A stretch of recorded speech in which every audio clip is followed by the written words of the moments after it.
Hello tout le monde, c'est Jérém et aujourd'hui nous allons parler des 10 clins d'œil présents dans le nouveau film Marvel Thor Ragnarok. Et avant que la vidéo ne commence, je t'invite à t'abonner et à aimer si ce concept te plaît, c'est parti.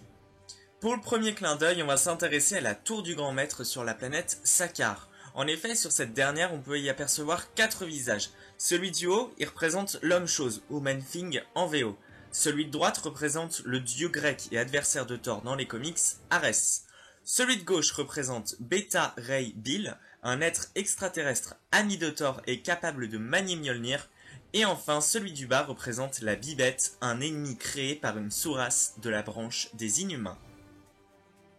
En second clin d'œil, toujours dans cette même tour du grand maître, on peut entendre Loki s'adresser à des femmes en leur disant qu'il est désormais, je cite, libéré, délivré. Alors simple phrase, vous allez me dire, mais quand on sait que Marvel a été racheté par Disney et que l'on connaît l'une des plus célèbres phrases d'un des plus grands films des studios Disney, on ne peut s'empêcher de faire le rapprochement entre les deux. Troisième clin d'œil, lors d'une discussion entre Thor et Loki, on apprend que Thor a été transformé en grenouille par son frère dans le passé, ce qui n'est également pas un hasard puisque dans les comics, la version de Thor en animal existe et se nomme bel et bien Trog.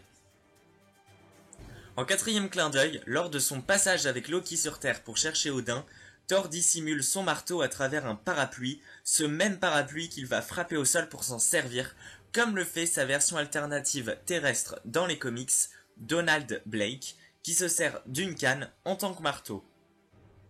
Cinquième clin d'œil, si je vous parle de Matt Damon, Sam Neill et Luke Hemsworth, ce n'est pas un hasard puisqu'ils sont dans ce film, plus précisément au début lors de la pièce de théâtre sur Asgard, où ils interprètent respectivement Loki, Odin et Thor.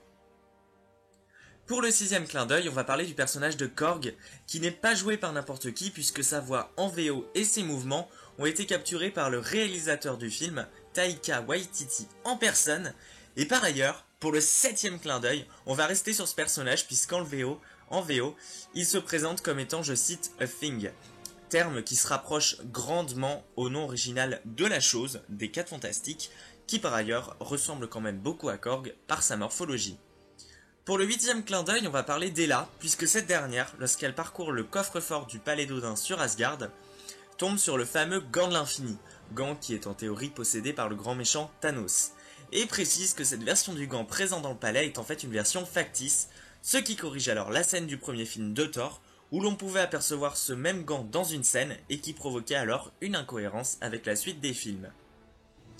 Pour le neuvième et avant-dernier clin d'œil, lorsque Thor se rend dans le Quinjet de Hulk et qui tente de le démarrer, il se souvient alors du mot de passe qui se veut être Point Break, référence donc au personnage de ce film, de par leur ressemblance, nom qui lui a d'ailleurs été donné par Iron Man dans le premier Avengers. Et enfin, pour le dixième et dernier clin d'œil de cette vidéo, une référence est faite à l'auteur et dessinateur des comics Marvel Jack Kirby, puisque dans la loge de la reine sur Sakaar, où se trouve le grand maître et Loki regardant Hulk et Thor se battre, se trouve en fond un motif mural qui se veut être un clin d'œil à la couverture du comics 64 des 4 Fantastiques dessiné par ce même Jack Kirby, paru en 1967. Donc voilà, c'est tout pour cette vidéo, j'espère qu'elle t'a plu. Si jamais, n'hésite pas à me le dire dans les commentaires et nous on se retrouve très prochainement pour de nouvelles vidéos. Salut tout le monde!